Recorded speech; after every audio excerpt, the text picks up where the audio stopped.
Welcome to the Cult Classic Horror Show. Every week, you can have the conversations you've always wanted to have about the films you love. Shut up! We're gonna get you. Not another peep. Get rid of your distractions and prepare yourself. Then lock your door. 5, 6, crucifix. You got a big surprise coming to you. You're not going anywhere.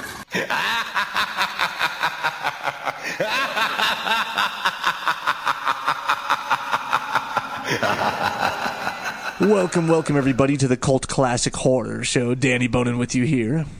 Scotty Bonin with you here, guys. We are the Blood Brothers. Brothers. And The Rob!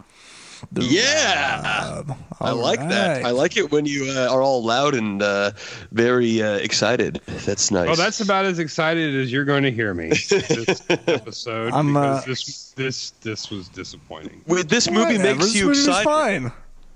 It makes you excited. There's some plot holes, but other than that, they literally had like construction paper cutouts on the set floor. Yeah, well, that's low budget filmmaking. I read a review on iTunes of us, which there's some bad ones and there's a lot of good ones.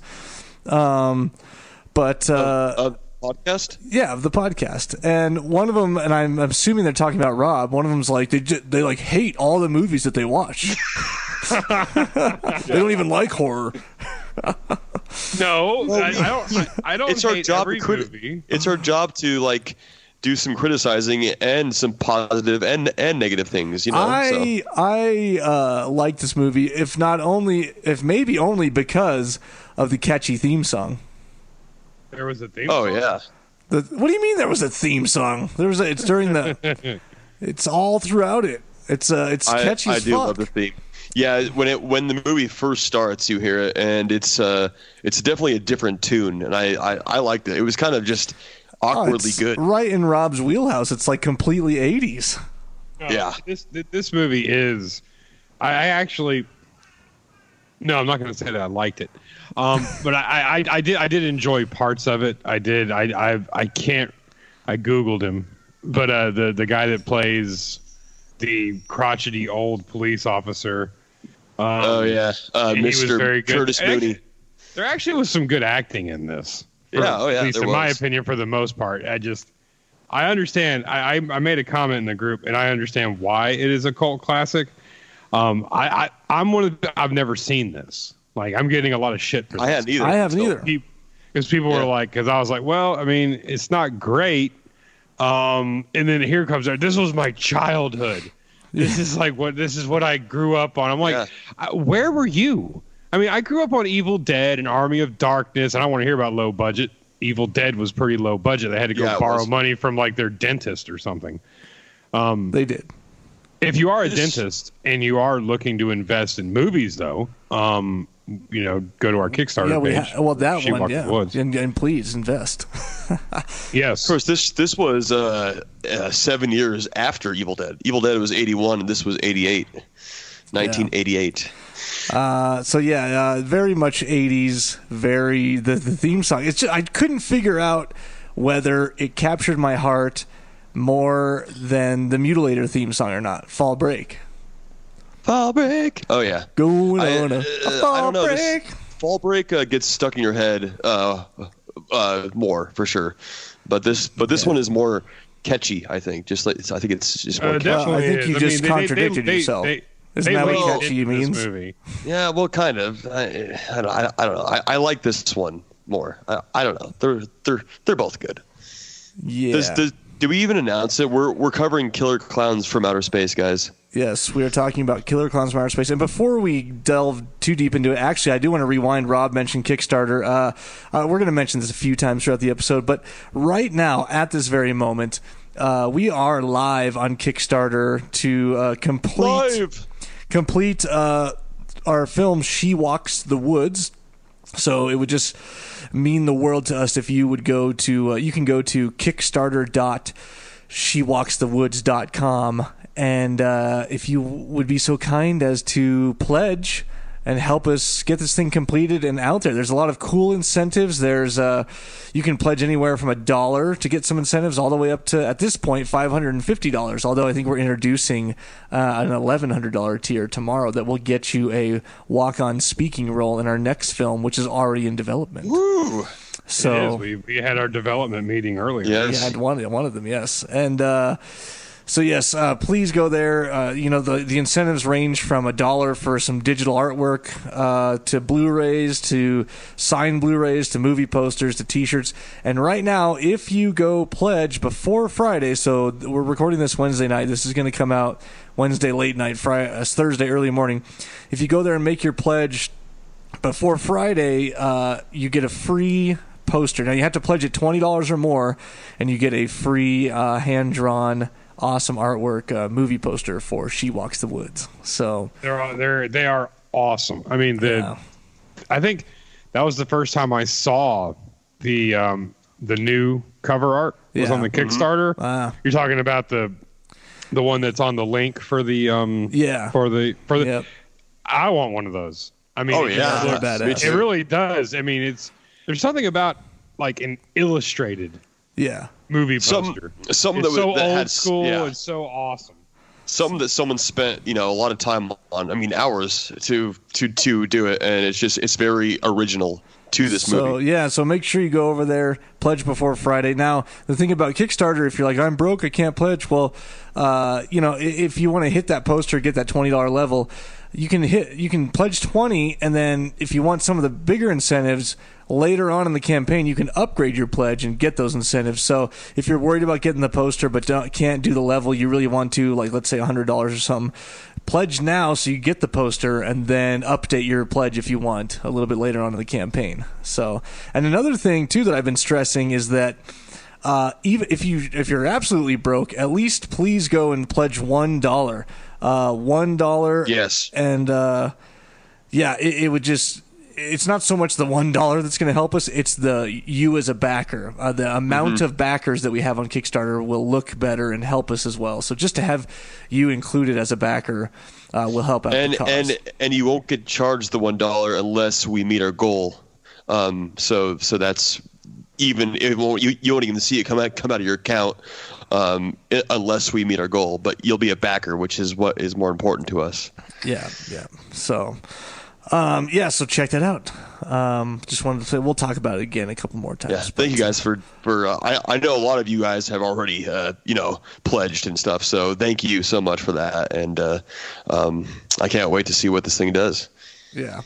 So, all right, we're moving. Let's get into it. So, Killer Klowns from Outer Space. I want to do a quick little overview before we get into a ton of facts. Yes. I did purchase the Arrow Blu-ray release with a shit ton of special features. I didn't even watch them all. There's so many. Elitist. I know. Well, I stopped my cable bill so that I could afford these DVDs for the podcast. I've never had cable. Yes. Well. Anyways. Just good streaming stuff. Anyways, do you want to do a storyline? Yeah, so Killer Klowns from Outer Space. This is actually based very closely to The Blob, and it was a huge influence. So a lot of elements are the same. Some of the plot is the same. It's basically these kids that are trying to notify authorities what's wrong, and no one believes them. So it starts out, you're up on they have a name for it, Makeout Point or something.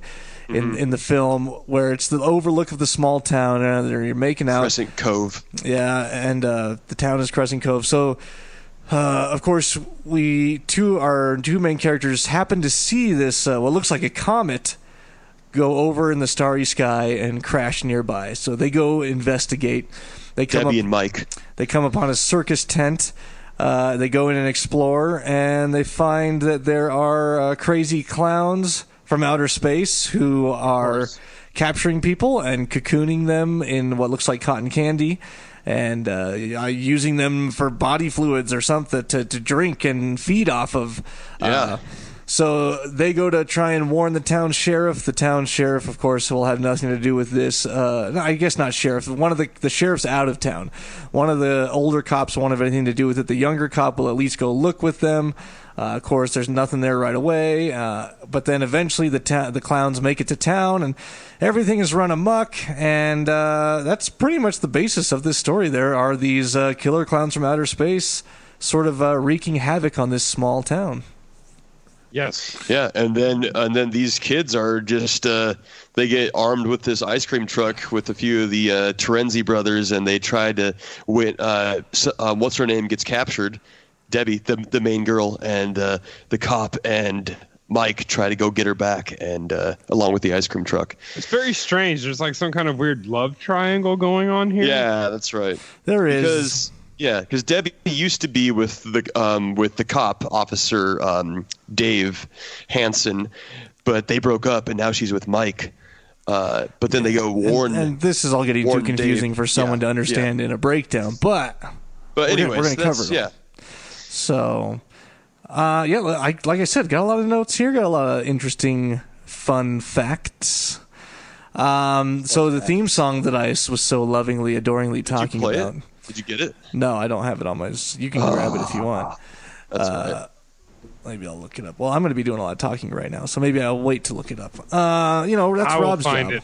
Theme song. It is. I'm getting the soundboard warmed up. Oh, okay, warm it up. This is YouTube. This is a song by the Dickies, which was a popular band at that time.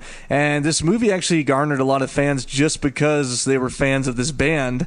And actually, the band hadn't even seen the film at all and just wrote this song just from the title of it. And the Kyoto brothers, who are basically the creators of this film, were super stoked about it. They loved it. They loved it right away, and even in the commentaries listening to, they were adoring it. So yeah, this film was made by the Kyoto brothers. I don't have their names, first names pulled up. Scotty's supposed to have that information. Yeah, that's Stephen and Charles and Edward Kyoto. Yes, so Stephen directed it, and Charles and Stephen wrote it. So Edward was just a producer. So these guys were all they've done effects before for films. Working in effects, but this is their first their own film that they put out there, wrote, directed, produced, and with the help of a lot of family members, and just got it done on a shoestring budget. I'm not sure what the budget was. It might be listed on IMDb, but Rob's got it.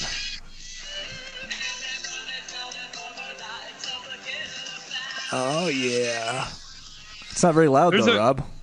No, that's as loud as it gets. What? There's an actual music video of this. Like the band The Dickies actually made a music video for this. All right, I like it. Here we go. There, that's better.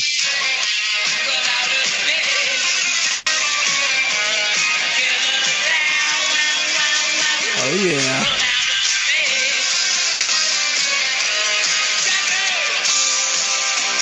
All right, that's enough of that. There it is. So, yeah, it's a very catchy theme song. I wrote it without even reading the script or anything, which I guess you can do as a band. You just hear the title, Killer Clowns from Outer Space, and actually their original title was just Killer Clowns, but they added on From Outer Space, and they said that the title is what sold it. Whatever distributor they worked with just was seeing dollar signs in video sales, and they were absolutely right, because as soon as this thing hit, brilliant, yeah, as soon as this thing hit video, it just exploded. So yeah, they wanted to put Outer Space because they didn't want everyone to think it was a slasher movie, just Killer Clowns. Yeah, but that would have been cool. But yeah, it is very catchy. Like what I've been wanting to watch this forever, just because of the title is awesome. But yeah, I mean, I could see how it could get tons of rentals for sure. Yeah, it's definitely a party movie. You know. It's for sure. I mean, a great I've heard cheesy of this time for years. I've just never seen it. Yeah, me too. And these characters are based off of real people from the Kyoto brothers' lives. So Mike Tobacco, who is the lead guy, that's actually... Where did they get that name? They know a guy named Mike Tobacco, and they... at least that's what they led us to believe on the commentary. Yeah. It's like that was his name, and that's who he was, and he was basically this guy. You'd always have a fun time. He was pretty dumb, but you knew if you're hanging out with him, you'd have this fun time. And they actually shot more.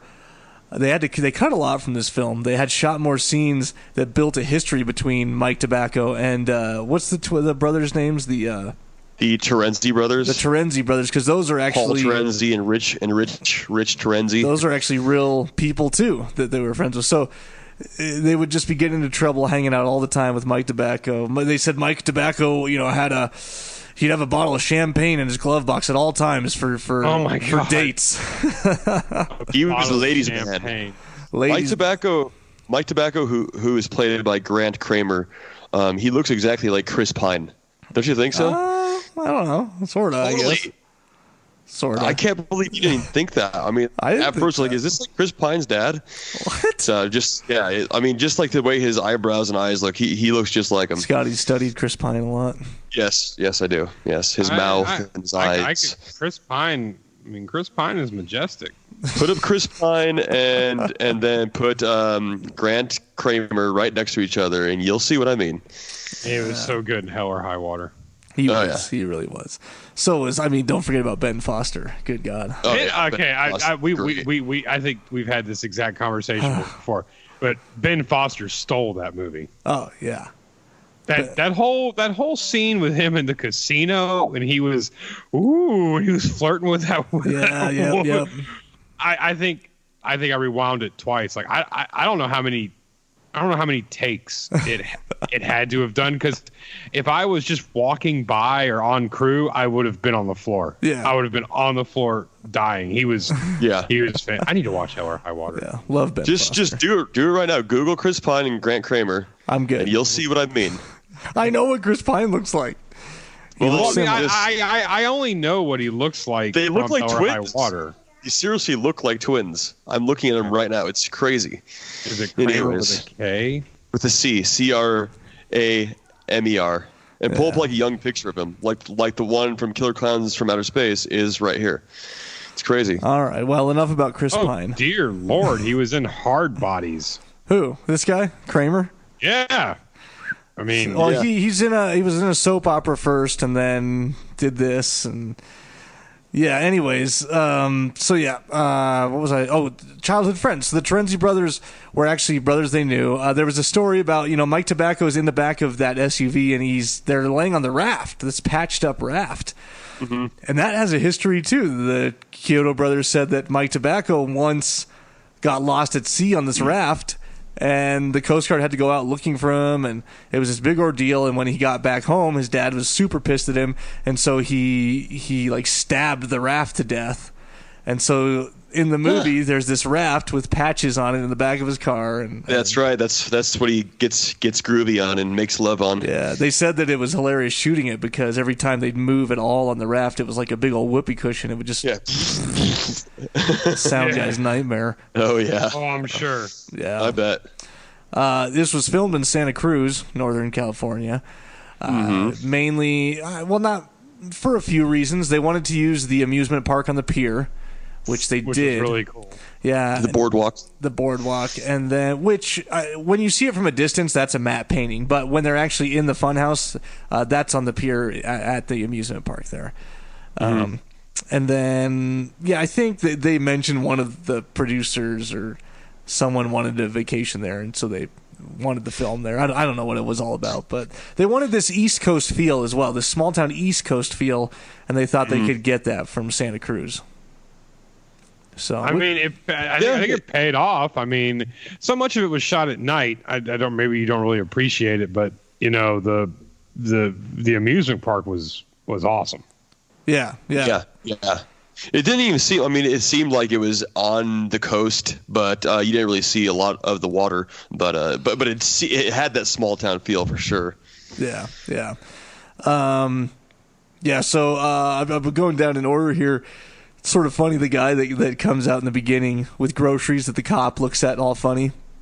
Mm-hmm. That's a young Christopher Titus, if you know. I saw that. Oh man, Christopher Who's Titus on the TV show? Yeah, Titus. He's kind of disappeared. Sort of. This was his first. This was his first movie.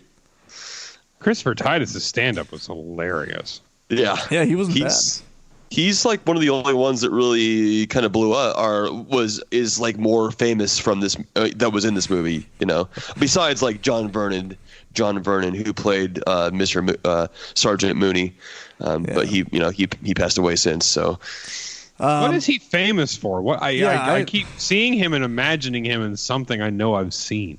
He was in like Dirty Harry. He's in The Outlaw Josie Wales. He was in a lot of older movies, like Clint Eastwood movies. I remember he was a cop in something. He was in National Lampoon's Animal House. Yes, I do remember him in that. Yeah. So just to name a few. I said this was sort of modeled after The Blob. The Blob has a lot of similar. It starts with they see on a makeout hill, they see a comet, and much like The Blob, sort of isn't it like a farmer that comes upon it first? Yeah, it is. Farmer with his dog that lives in or that's a homeless. Is it a homeless guy or maybe it's a farmer? I think it's the same thing. A farmer and his dog that lives in a cabin, and they stumble upon it. Yeah. I get that mixed up with the stuff too, because I guess that's like railway or a bum. It's bums that come upon the stuff, right? The stuff's the bum. Yes, it's the bums. They just start eating it randomly. Yeah, first thing they want to do is taste it. Yeah. And then they both have a cop that's named Dave. Yeah. Both I didn't realize that. Yeah. So speaking of Dave the cop, he's the younger, good-looking cop who used to date Debbie, which is Mike Tobacco's girlfriend at the moment. So there's a little love triangle there that's conflict of interest. He's got the ex-boyfriend as the cop, and then Mike Tobacco as the current boyfriend. I guess in auditions and everything, Mike Tobacco or Kramer really has blonde hair, and they wanted to use them both in the film, so they made him dye his hair and everything. Oh, yeah. Yeah. Because they both have blonde hair, yeah. Didn't want two blonde guys, I guess. Yeah, that would have been good. They did use a lot of locals. Not a lot, but it's just funny to watch it with the commentary with the Kyoto brothers, because they point out shit I never would have seen. I never would have seen these flaws. And of course, as a filmmaker, you probably see all the flaws in your movies, and that's all you see in that scene. You don't realize that other people don't even notice it. And so, for instance, when what are the brothers' names again? Kyoto? Steven and Steven and Charles? The ice cream. Oh, the Terenzi. The Terenzi brothers. The Terenzi brothers are in their ice cream truck. They got the two chubby chicks in the back that they picked up to offering free ice cream. Because that's how you get girls. You go offer them ice cream. That's what they said. That's what the Kyoto said in the commentary. Yeah. So they come up and.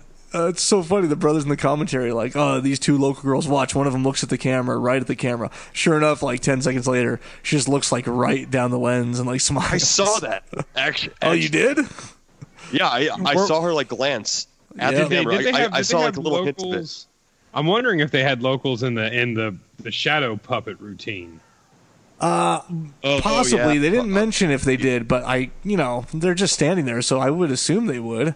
I was just wondering if they're like, okay, stand here and then like on cue go, ooh, and applaud, I just was curious about that because when you mentioned they had locals, I'm like, they could have really like subbed locals in for a lot of this stuff. Yeah, I think they used the biker gang was like real bikers in Santa Cruz. They're like, we had every biker in Santa Cruz there. That's awesome. That was funny too with like the makeout scene. It's like Lover's Lane, the ice cream truck pulls up and he like announces, anyone want ice cream? And then they get like tons of cans. They start getting tossed at this ice cream truck. I mean like there's no way they had that many cans there and like we're drinking that much beer. It's like, oh my god, there's like hundreds of cans. Maybe not that many, but it was a little much. That's but Rob. It was awesome. That's Rob in high school throwing him out of his lifted Ford on a Friday night. Hell yeah. I couldn't afford a lifted Ford. But yeah, no, definitely. Blasting country. Lover's Lane looked awesome. Oh no! They're not country. Sorry. I was blasting the Ludacris's. Oh, what was it? Dirty South album. Yeah, it was, and you had your bleached hair. I did. No, I did have bleached hair and I had an earring. You had an earring. Your inner Eminem. Yep, there is no photos of the earring. Oh, damn it. There are some of the bleached hair lurking around. Let's somewhere. find those. Someone find those and bring them to the surface. There's a picture of me somewhere with full bleached hair, all of it, not just the frosted tip. I got to see that. Full bleached hair for like my sophomore prom, and I'm in like, can't remember, but I think it's like a gray shirt with like a silver, like reflective silver tie with the bleached hair. Oh yeah. Oh, good God. That's Oh yeah. Damn. So another one that I noticed with the commentary is when the old man is coming. He goes in the house and he comes back out of the house. You can clearly see a lady just standing, like sort of helping him out the door and like making sure it works right and everything. I guess that was the prop master or something. Oh, nice. You just clearly see her standing in the doorway, and it's so obvious when it's pointed out. But I did not notice it when I was just watching the movie. Well, yeah, I had no idea. That's Haley's Comet. Yeah. This was a 6-week shoot, and like you said, Rob, it was like pretty much. Well, it was all night shoots. It was all at night, so they were up all night, all the time. It's like living the dream. Y'all got to do it. Yeah, well, it was fun. It was pretty fun. Yeah, tiring though. They did use a lot of this was the technology back then. They used a lot of matte painting, so a lot of the things are mattes that are painted on, and then I don't know how it worked, but you superimpose the characters onto the matte painting, and so basically like the circus tent, when they come up on the circus tent, or when the old guy does, that's a painting from far away. Then when he gets up close, it actually didn't look too bad. No, it didn't look. A lot of them didn't look too bad, I thought. Yeah, I thought they look good. Yeah. When he gets up close to the tent, though, that's changes to an indoor soundstage. They recreated some forest elements, and then they had that side of the tent was made out of sails because they're in a boating community there in Santa Cruz. So they had nice made out of sails, and I don't know where they found it was just a warehouse. There's a big old empty warehouse that they used, and so I guess quote unquote soundstage is what that was. And then they hired Mrs. Johnson's kindergarten class to cut all the props out of construction paper. Yeah, especially those like rectangular moving doors that they had to walk through. They did talk. You can see how one of the actors, any of them, clown or not, would get in it like too fast, and it looked like the whole thing was coming down at any moment. And I wonder how much Elmer's glue it took to keep it together. So awesome. They did talk at length about how they made these set pieces and things from the cheapest stuff they found at dollar stores and just slapped it together to look like something. And then once they had all those things in place, all they did to change the scene was just move it all around. They just shifted it all around into different areas to make the scene look different. Mm-hmm. So, they're pushing those buttons on the doorway, but those are just like 10 cents foam balls. And oh yeah. Yeah, I mean the all that stuff I'm okay with. What I noticed, I was like, oh, that's cheap, was they're walking towards the end, they're walking inside the funhouse or inside, and they're walking past these like black triangles, but you could clearly see they're just painted plywood. Yep. Yeah. Oh yeah. The worst thing for this movie for me, and I know everybody has to think like I'm a ridiculous like gun nut because I always find some problems with the guns in the movie. Is when the clown is in the police station and is coming toward Blondie, like he fires the gun and it's a cut scene to obviously like a clown costume. The background's different. Everything is different. They're no longer in the police station. And he fires one shot, and there's already like 6 holes in the clown outfit. Like, we forgot to record. We forgot to record when we were shooting. But see, I almost legitimately think like because it was so low budget, there was no safety guy. Yeah. So they didn't like put squibs on it. So they literally like rewatch it again. The police station's like a slate gray, blue, like wall, and then he's like, "Stop!" and he fires the gun, and it cuts, and all it is a clown costume, probably hanging on a mannequin or something, with a white wall in the background. I think I remember that. Like it's like they're flash cuts, and then I will say my favorite part of this movie, because apparently everybody thinks I'm Mr. Negative. My favorite part of this movie is it's a door. It's another door. Yeah. It's another door. It's like, I don't know if like there was like a misprint on the script. They're like, no, you have to say it's a door every time you open one of those doors. Because you have no clue that there's going to be another door after the third one. It's almost like instead of being terrified, he's like almost happily excited. Oh my God, look, it's another door. I mean, I know we're going to die. Oh, are you kidding me? Are you kidding me? There's another door? This is ridiculous. This is so awesome. This is ridiculous. Had to make sure that you knew what it was. Yeah. And when she got trapped in the balloon, that was obviously just her in some kind of thing, and then every time the clown or the car's moving, it is just ridiculously obvious she's not in that balloon. Like, they didn't even try to trick me. She's not in that balloon. They did put her in the when they make her into the balloon. Yeah, it was they had a shot of her there, then they took her out and then put the balloon in all in the same take, and then they just morphed it into one when they had the visual effects later. So they did a lot of stuff that way, So, yeah. But it is creative. Like it is close creative. shots and then far away shots. It is creative on a budget, and I will say that it's not a terrible movie. This isn't like Pumpkinhead. No way. But Pumpkinhead's a good movie. The first one, Pumpkinhead. Pumpkinhead 3. I'm just 2 and 3. That is not good. But I will say, like, I do kind of appreciate how they tried to do movie magic, but not in a way to where it was like just so bad. Like, I mean, they used cutscenes. That's what they had. It was a low budget movie, so they used cutscenes. So it really isn't awful. I kind of appreciate that more than I do like nowadays, to where it's like, okay, we got 40,000 or something. We're gonna spend like a half of our budget on the worst CGI you've ever seen in your life. Yeah. Like, I kind of appreciate, like, she's in a balloon cutscene. Ooh, she's still in it. Ooh, this, like, I guess I like that more than, like, no, like if it got remade today with this budget, it's like, no, we got a CGI her in this balloon. Yeah, it's like, God, please don't, please don't CGI her in a balloon. No.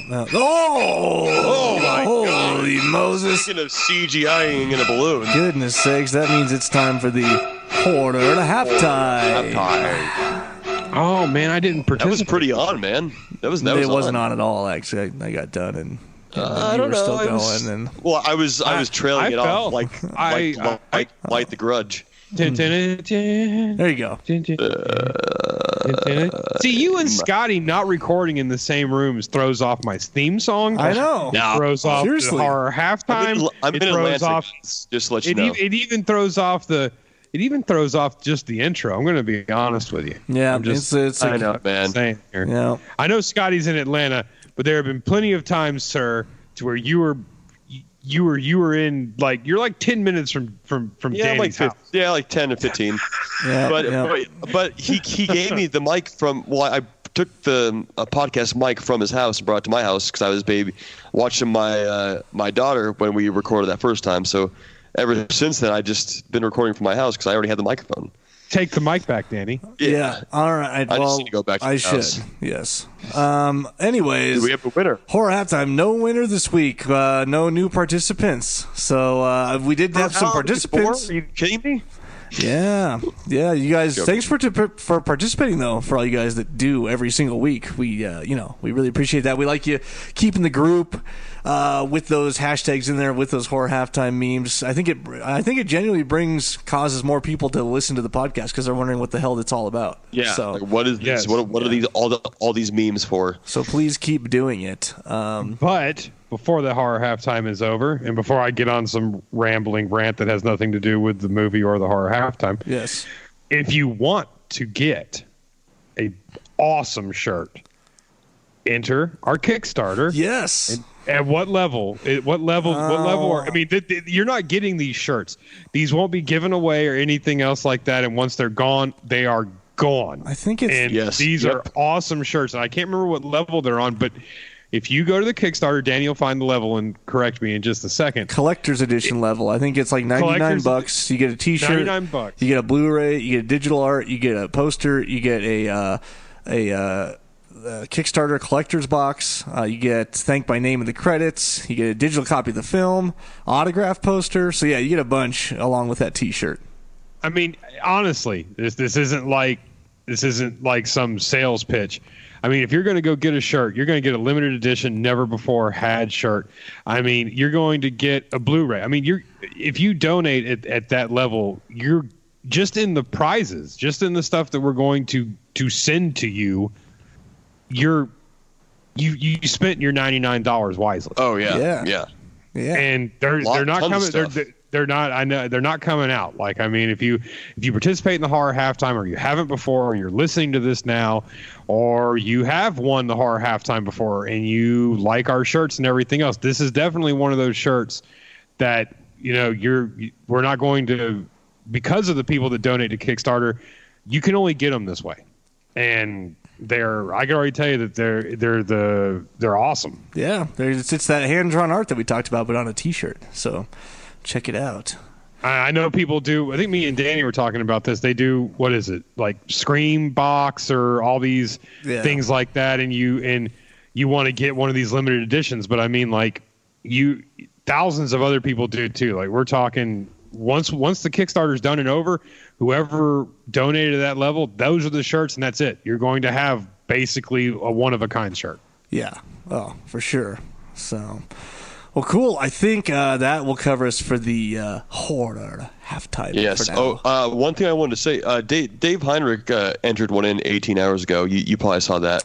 But he's won, right? You know what, Dave? Recently. I don't know, Dave. You've won. I don't know if you've won this year. You know what? If you have not won this year, Dave, send me a message. I will hook it up. All right, Dave Heinrich. Yes. I could do the research and look right now in our order history, but I can't do it because we're live on the podcast. So you know what? And he did a cool Judd one. Yeah, I saw it. For Pumpkinhead Blood Feud. Yeah, it's pretty funny. Yeah. Anyways, yeah. So let us know, Dave. Yeah. So let me know. I will double check that. So, no lying. But yeah, shoot me a message if you haven't won this year yet. I should have entered this week. If I would have entered this week, I would have won that Fago shirt. You can't win. You can't win. This is the kind of stuff that it's y'all now y'all have said that before, and you started it. You gave me things when you said I couldn't have them, and now I expect them. Shit. I just can't deal with this guy. I just can't deal. Unbelievable. Just wait till we're up there shooting the next movie, and I'm basically living in your basement. Me, Rudy, and Rudy doesn't live in my basement. Hey, look, his drums do. Oh man, I can't wait to meet Rudy. Not so much Potter, but I can't wait to meet Rudy. You're weird about Potter. It's no. Weird. Potter took it too far. Potter's a great guy. Anyways, I think that concludes. Yeah, that concludes. Yes, that concludes the horror halftime. So we were speaking about guns. That popcorn gun was actually the most expensive prop used in this film. What did the popcorn gun do? It shot popcorn for real. It actually shot popcorn. It had a compressor that actually would allow the gun to propel the popcorn. And it took 6 weeks to build it and costed around like $7,000 to make it. $7,000. What? Yeah. The popcorn, and then the little popcorns turned into. Yeah, that's ridiculous. Clouds. I sent Danny a Craigslist ad for a $5,900 Range Rover, and it's only 20 minutes from his house, and I get an immediate no. Yeah, who knows what kind of shape that's in? It's an '88 or something.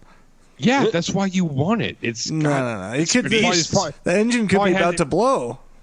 It never. It's probably has like 250,000 miles on it.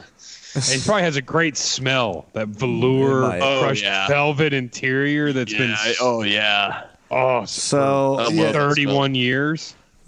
Anyways.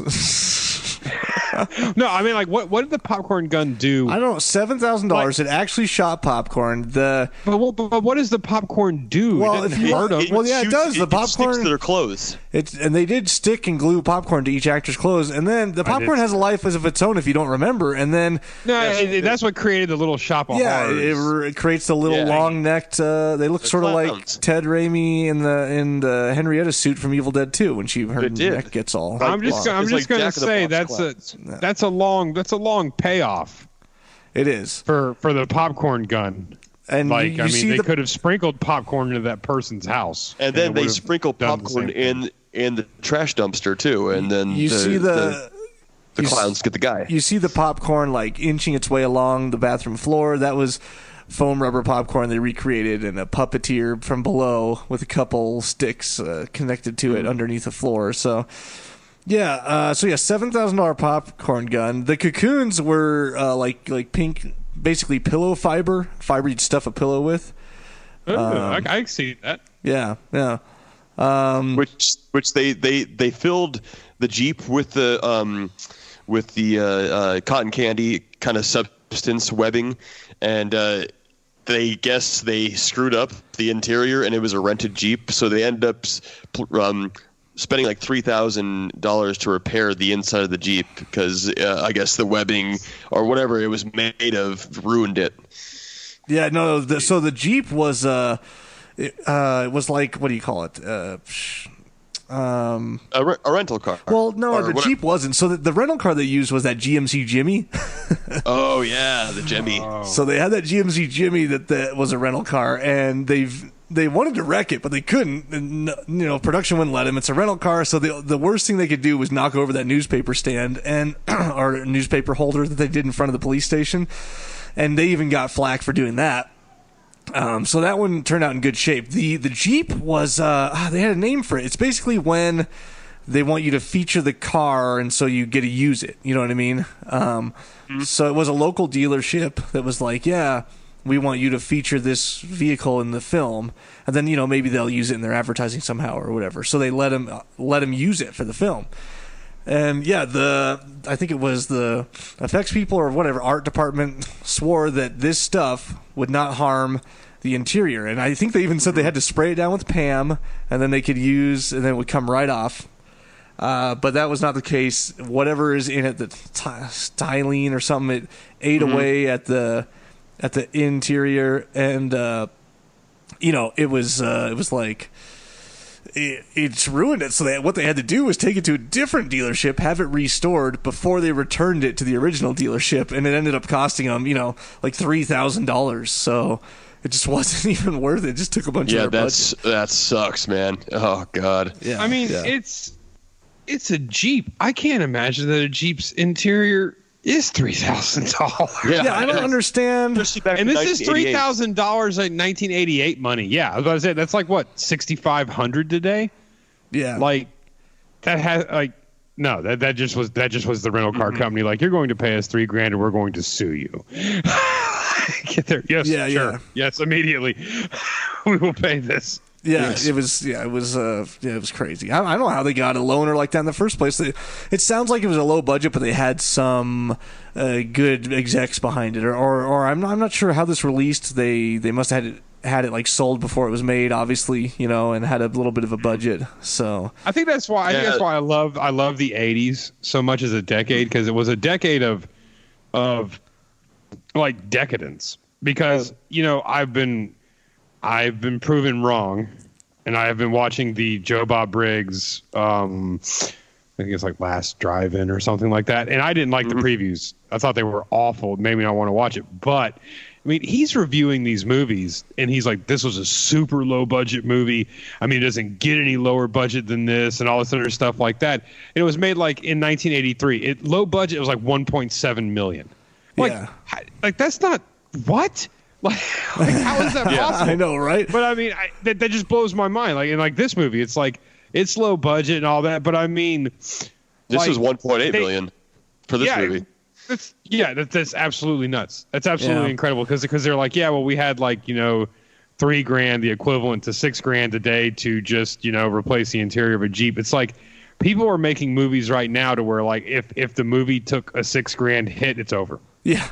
Cool. Seriously. Closed. Done. Not getting made. Yeah. Like we're done. Yeah. But then like a guy can make a movie about a claymation flying snake in New York, and some executive was like, sounds good. Yeah, 1 point. Oh, what did you want? 1.5? Take 2. Take an even 2 just in case for incidentals. Like it's incredible. Yeah. No, it's crazy. It is. So another thing, I got so many fucking notes here. The balloon dog kept popping. That was a good gag. That was one of their favorite gags. The balloon. Oh yeah, I like the balloon dog. And the studio was so funny. The studio was like, "This is ridiculous. You guys." They almost made him take it out. Like, this is how dumb it is. And they had to coat it with like liquid latex a bunch because it kept popping every time it would just touch the pine needles. There's tons of pine needles there. Yeah. There's the line. Clowns make animal balloons. Come on now. I did make this note because it was just, I thought it was cool. There was more thought put into the script than I initially thought. The Mooney, as the crotchety police officer, does say as they're leaving, "You're not going to make a dummy out of me." But then later on the film, the clown makes a dummy out of him. Oh yeah, that's right. I think that's like the most. That was funny. That's like the most iconic thing maybe about the movie, or like the viral videos or the stuff that people share in the group, because I had never seen the movie before, except for, like I think everybody's seen the Jack in the Box image on the VHS when we all used to wander around Blockbuster. But I knew he was in this movie, and that whole dummy scene was like, as soon as he said it, I was like, oh, this is the movie. Okay. Yeah. Okay. Yeah. So it is clever. It is kind of clever. It is kind of good. And like I said, I think the acting in this was, there has been so many movies we've watched where the acting is just, you can't deal with it. And the acting in this, for the most part, was good. I liked the ongoing gag between the two Terezi brothers, or the Ice Cream brothers, about you said we did this for this and this. Yeah. I like their ongoing little gag between one another. To me, that's, I think it's. I think it's like what Danny's saying. Like, it's pretty good writing. I mean, I think they had good writing involved in it. Mm-hmm. Yeah. Also, fuck. I mean, they create. So they had the drugstore where the clowns are sort of, running amok. The drugstore. And I love that old guy. Yeah, the old guy was funny. And who runs the drugs? They actually went back and film some of that, and then also the parts where the clowns are knocking on people's doors and things like that.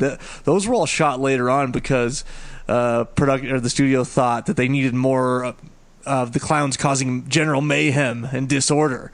So they went back and shot some of that. But some of that drugstore stuff was shot in a drugstore in Santa Cruz, but they weren't able to really tear it apart like they wanted to. So then they rebuilt a lot of the drugstore on a set back in Hollywood. So on a soundstage.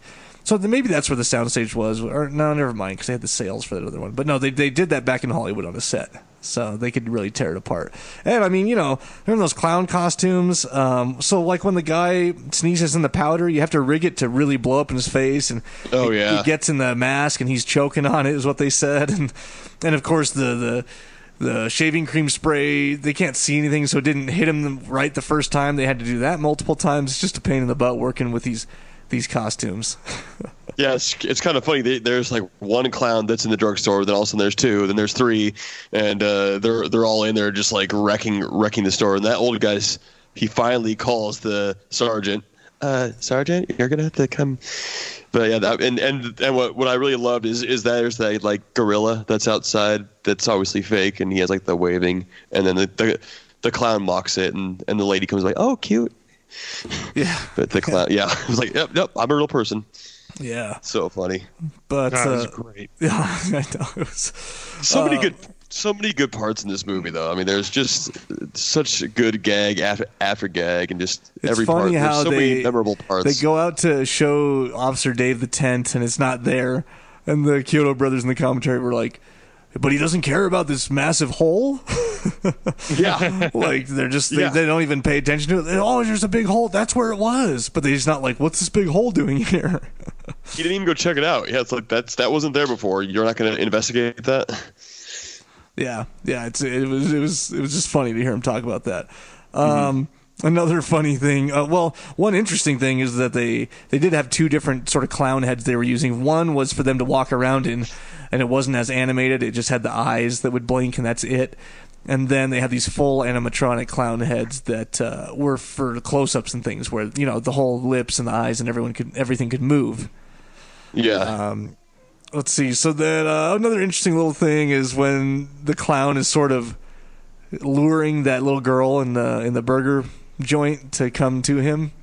I thought that was funny. Yeah, which is funny and creepy. Actually, the second time around, if you listen, there's sort of a creepy tune going on. Like the composer did a good job there with making it a little bit eerie, which was cool. But anyways, they had to reshoot that or did multiple takes because at first the mother was just like tearing into the daughter. She's just like, you get over here, Paul. And the studio was like, no, that's way too hardcore. Like, dial it back. No, that's going to bring a lot of the audience to like flashbacks of their overbearing crazy mothers, and we can't have that. Oh yeah. yeah. They probably had to change a lot of stuff in this. I know they changed the ending to be different, but we can talk about that later. But just to make it like feel good, because it's still clowns, and you still want to attract that younger audience and even families too. So. Yeah. But the clown car chase where the clown's like floating. Oh gosh, that was great. That was sort of creepy too, but that was meant to be the opening of the film. They actually shot it to be the opening, and it just wasn't coming out the way they had hoped. It was the lighting wasn't right one night, and they took up a whole nother half night to try and get it right, but it was too bumpy that night. And so they took what they could and just put it later on in the film, because actually that sequence was what inspired the film. That was their first idea they had for this film, was that sequence, like basically a clown coming down the road and trying to run you off the road. And then also, like, it was just a cursed sequence. The car sort of just goes over a cliff and falls down, They had it set up that night so that, and of course you only get one shot at this when you're low budget, you're crashing a car. They had it set up where this car would go flying off that cliff, and they had cleared everyone out. They had a cable attached to the front that was pulling it.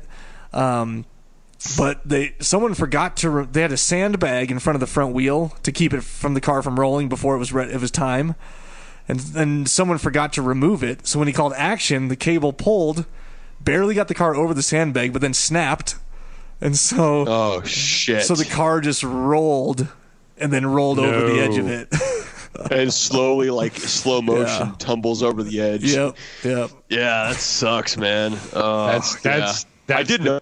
That's the nightmare right there.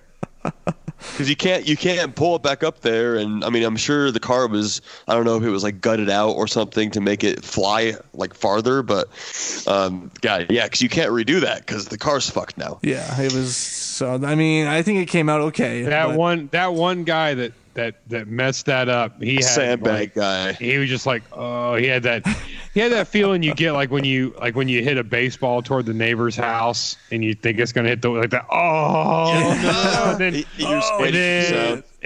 yeah. And it's like, oh yeah, he has. You know what? That was me. That was me, guys. I got it. Oh sorry. No. We know it was you. We know it was you. Yeah, you're fired. Yeah. Get the hell off the set. No, man, I know a guy who's got another car. I promise. I said, no, I think we're done here. Yeah, you're out of here. Something about the Vincenzi brothers. The fuck's their name again? Terenzi. Vincenzi. The Terenzi brothers at their auditions came in, and I guess they were wearing tutus underneath their clothes, and they got like undressed and was throwing ice cream at the Kyoto brothers, and it was, oh god. Some crazy display, but they got the parts, I guess. Yeah, that's Michael Siegel and Peter Lacassie. They actually were established LA comedian duo prior to the movie. So they performed. So they had worked together previously, and then they performed a little ballet together. Yeah. This fact isn't really for me because I don't know who this guy is, but Brett Leonard played the clown who squirts the Mooney in the face with the flour. And apparently he's gone on to be a semi-famous director for some obscure things. So some of you guys might know that name, Brett Leonard. Brett Leonard, yeah. Great guy. I want to know how they even acted in those costumes. Yeah. I mean, like, to say that it was like a mask is like an understatement. It was like they were wearing like clown helmets. Yeah, it was huge and so just improportionate. It looked great. Yeah, no, it was good stuff. They, God, what was I going to say? Well, the other one I had, the next one I have, you know, the clown gets locked up with those punks. Basically, they're drinking wine. Oh, yeah. Come on, man, we're just drinking wine. We're just drinking wine in the park, man.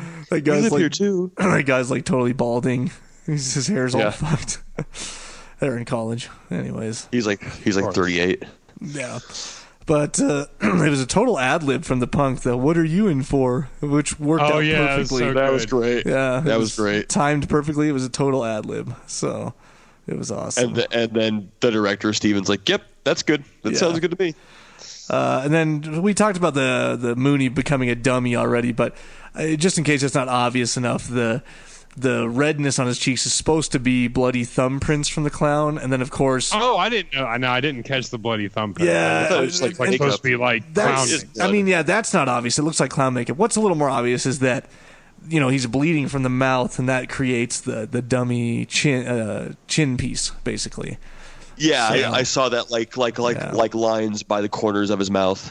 It reminded me of that. What was that scary ass ventriloquist movie that came out in the early 2000s? Oh God! Dead Silence. Yes. Yeah. Because it had the same where they turned somebody into a dummy, and it had that same. Oh yeah. Oh, that movie messed me up. That movie was legitimately. I need to watch terrifying. it again. I need to watch it again. I sort of forgot about it. It holds up because that movie is still legitimately scary to me. It's like that. It's like that. It's like that awful, scary Tooth Fairy movie. Darkness Falls. Darkness Falls. I had to watch that again too. Scene, I don't remember. I need to watch that. That opening scene. I don't know. I don't know how they or who recorded the scream, but the scream that the Tooth Fairy makes is just. I thought you were talking about the one with the rock in it. Tooth Fairy. Oh no! Oh God, yeah. I don't follow Dwayne Johnson's career. You should.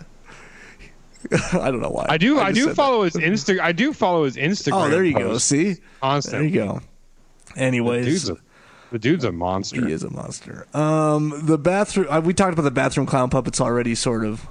Popping out of the of the hampers. Those were all and then the hamper. Yeah, those were all shot in post after the fact. It has been said by the fans, and I didn't realize this till the second watch through and it being mentioned, that I think it's Debbie basically takes the longest shower ever because you have her going in the bathroom, getting in the shower, and then there's like 15 minutes of movie that goes by.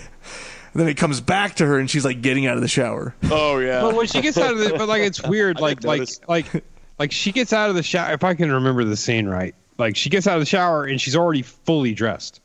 Like she brought her entire wardrobe with her into the bathroom because she's in the shower, she comes out and she's already in her late 80s ribbed, loose fitting sweater. Yeah, and her high stockings. Yes. Oh yeah, the stockings over old Reebok. God, yeah. And then stockings over shoes over jeans was the 80s. It's a stocking over shoes over jeans with long sleeves under short sleeves under long sleeves. Yes. Oh no, that's more like 90s actually, but there was something about the late 80s and 90s where people really believed in layers. We had to have as many layers as possible. Sweater with a Clark shirt underneath it, and the oversized girl sweater with a shirt underneath it. Yep. It's all about them layers. Don't want to see that body. Yep, you can't. No.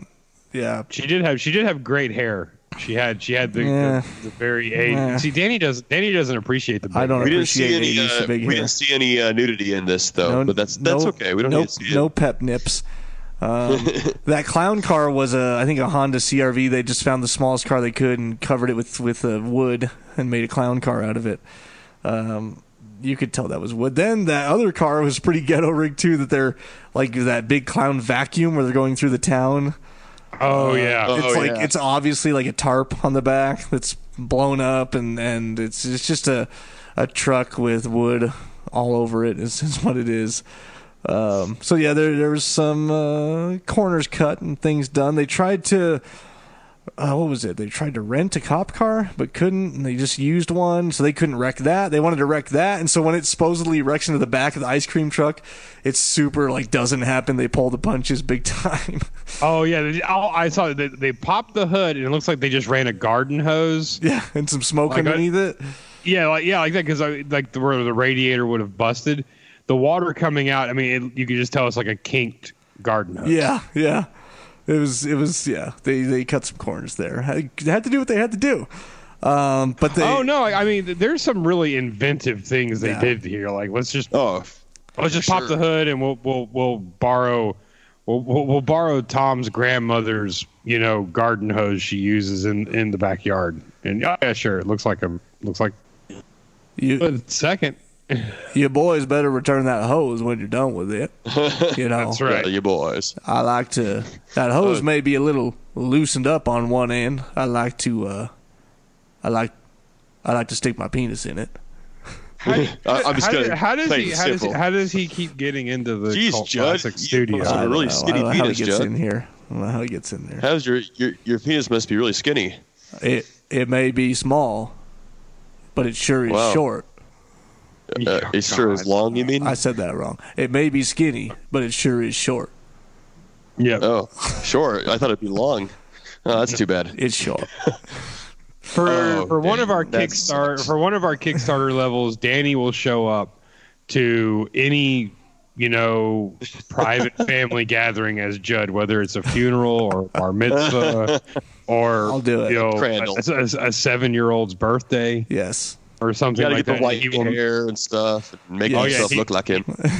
You get him some overalls and a straw hat, and you will just pick a family member to sick him on, and he will just go talk to him all night long. Since we're like already at an hour here, I sort of want to machine gun some facts here because I'm getting close to the end of my list here. All right. Here's some machine gun facts. Real heavy pies were thrown at the security guard at the amusement park on the pier. They were actually hoping for God, I don't know him, and I don't know that anyone really would. This is the reason why the studio didn't approve it, because they didn't think anyone would know who he was. But some slapstick comedic actor that got pies thrown in his face back in the day, they wanted to hire him for that part, so they could have the record for as many pies in one scene thrown at him. But he was used to like shaving cream pies in a tin, and these, if you noticed, were actual pies they were throwing because there was crust in them and food and everything, and so they couldn't get that. What are you boys gonna do with those pies? That was great. They made 50 to 60 of those pink cocoons, just as a fact there. Let's see, that one's not too cool. Charlie Clownzilla? Oh, I think Charlie played Clownzilla. Oh, yeah. Charlie Kyoto. Yeah, and actually, the Kyoto brothers were actually well-known special effects artists before this. They did a lot of special effects work. I did say that. Oh yeah, you did say that. So yeah, they did make the Clownzilla though. That's one thing that they did do by themselves. And Charlie, one of the Kyoto brothers, played the Clownzilla. Yeah. And then when it changes to, he picks up Dave, and then you see Dave in his hand. It's a little mechanical doll, Dave. Oh, it's nice. A little bit obvious. Yeah. I did like the obvious model of an ice cream truck. Yeah, that miniatures. Clownzilla through, and then it just absolutely explodes. Yeah, they use the miniatures there. That's for sure. They use miniatures a few times in the foreground stuff. Like they had when they walk into that fun house and they're walking into the mouth of something, and then they walk out of the mouth of something. That was like a toy held up to the front of the camera, and then they're walking behind it. So that's how that one went down. And originally in the script, Dave doesn't survive; he dies. Yeah, I saw that. Yeah, but the studio was like, nope, it's too down. It's got to end on an up note. He's got to live. So they they actually had yeah. they had the Terenzi brothers surviving, and then Dave died. But they wanted to be more an upbeat ending after audience testers. One other thing I forgot to mention that was earlier on. They had like little nicknames for all the clowns just so they could on set it was easier. Although there's no names for them in the script, but some of the names are Fatty, Bubbles, Tiny, and Killer. Those were some of the names of the clowns, and so they'd be like Bubbles on set, and they would just be Bubbles easier. is stubbing out his cigarette. Oh Yeah. God damn it. They've talked about doing a sequel, and me and Rob actually couldn't figure out if there was one or not. There is no. Yeah, we got hung up really hard on this. Isn't there a sequel? Yeah, it seems that there may have been a screenplay written that was put on IMDb, but nothing was actually filmed. Way back in 2013 is when I guess it got its, because that's what hung us up was like, well, no, it says 2013, so it has to have been made by now. Yeah, presumably. So the Kyoto brothers said that they definitely want to do one. They thought by now it should be at like Killer Klowns 9, but they just haven't had the resources or anything to do it. But they want to do it. They were hoping with this Arrow re-release it would help push things forward. So who knows? They might still be working on something. One of the ideas they said they had was that perhaps a clown egg got left behind, and this clown egg hatches and comes to be an actual circus clown or befriends the people of Earth. And then when the killer clowns come back, this clown egg has to decide which side he's going to be on, and there's conflict there. So that was one of their ideas for a sequel, but. And then the rumor title was maybe going to be Return of the Killer Clowns from Outer Space in 3D or something. Yeah. So yeah, I mean that's cool. I'd watch it. That's all my notes. There's a lot. There's so much more that I could have written down. I have a couple tidbits too. A couple like facts. Two of the masks for the clowns that were made were repurposed as trolls in the 1991 film Ernest Scared Stupid.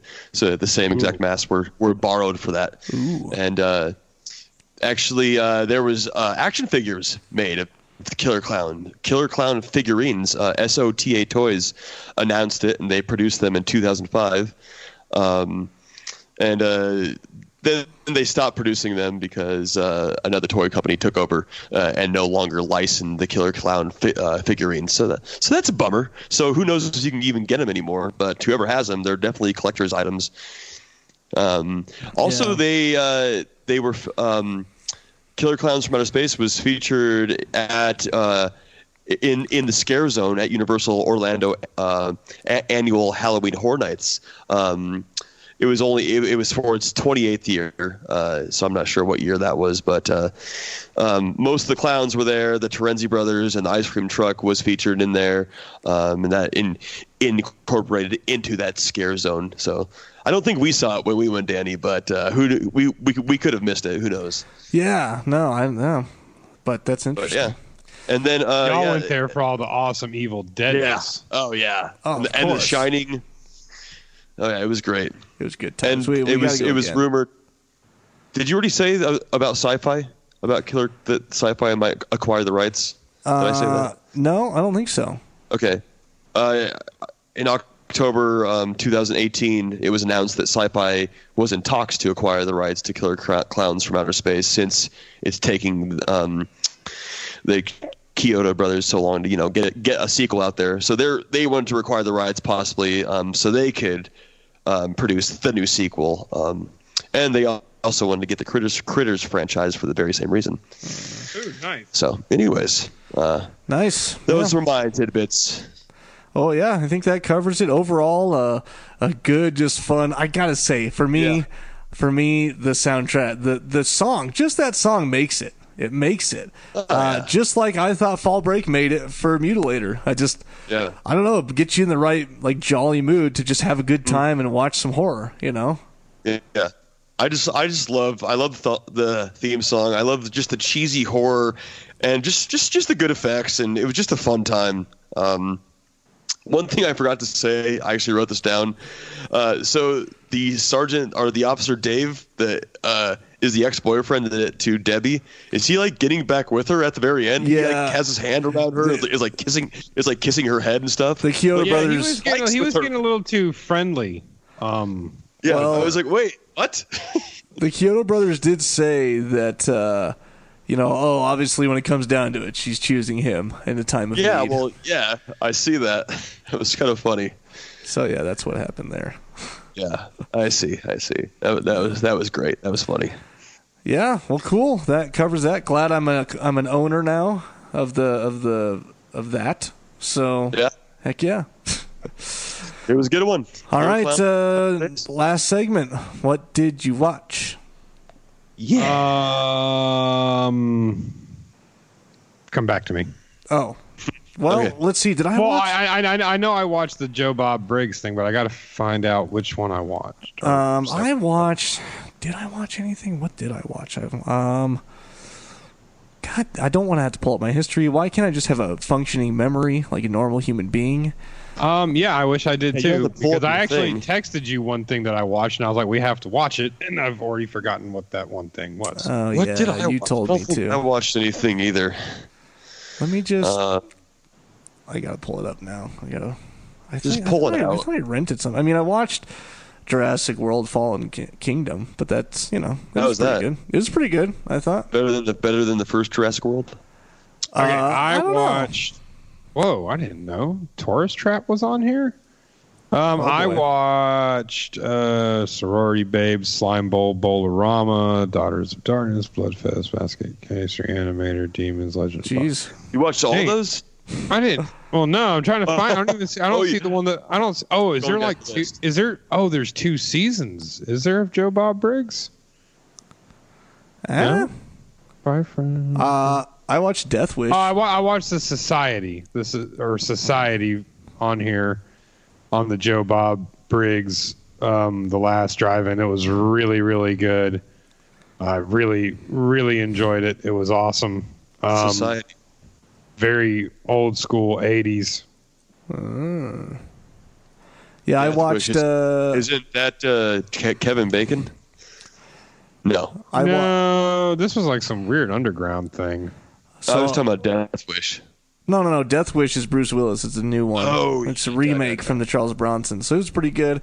I also watched I Am Mother, which Thad Timothy did a write-up on for Netflix on our blog. So you should check that out. We got a screener for that, and he did a little write-up on that. It was pretty good. It's more of a sci-fi, but it's a good movie. I Am Mother on Netflix. Check it out Cool. with Hilary Swank. Nice. Swanky. Yep, that's it. So I didn't Well, catch there's anything this week, there's guys. 2 different Joe Bob Briggses. I didn't know this. He's got 2 different shows on here, but it's called Society, all right. and it is like the most over-the-top physical effects 1980s goo gore fest. It is just absolutely crazy. Nice. Well, sweet guys. Recommended, huh? I will say, as long as it gets here in time, we're gonna cover House next week. Yes. Yes. Woo! Love House. So the House I'm like 80% sure. I ordered the 4-disc set Blu-ray. It's a UK thing, but they had some for sale in the US. Diabolic DVD did. So thanks to Freddie Torres for pointing that out to me. I ordered it, so as long as it gets here by next week, so I can watch all the special features, we will be covering House next episode. And then all 4 of them. Also, all the next 4 episodes will be House 1 through 4. So Well, Awesome. If you don't get the set, we can at least do the first one still. And, no, I want to have the special features. So Yeah. Well, if I don't get it, we'll do another one-off real quick. But for now, plan on House. All right. Sounds Sounds good. good to me. All right, guys. Once again, Kickstarter.shewalksthewoods.com. We'd love you forever if you can go there and even just give $1. Like, just give $1 and be a backer. That would just mean the world to us. And if Yes, you can guys, give thank at you. least, if you can give at least the $20, you'll get a free bonus poster with that if you do it before Friday. And yeah, we just can't wait. We'd love to have you be a part of it. We already have something else we want in the works coming up, and so it's just going to be a good time. So Yeah. Make sure you follow us at Danny Bone and at Scotty Bone and at O'Neilio with 4 O's. Yes. At Cult Classic Horror on everything except at CC Horror on Twitter. That's all I got. So, patreon.com/Cult Classic Horror if you want to support what we're doing. Also, if you are a patron and you give at the $20 level or more on Kickstarter, you will get another free poster. So that's 3 posters you'll get if you technically, 2 posters you'll get if you pledge at $20 or more before Friday. So boom, baby. Yeah. All right, guys. Thanks for joining us. We'll catch you next week. Catch you next week, guys. Don't you blame the movies. Movies don't create psychos. Movies make psychos more creative.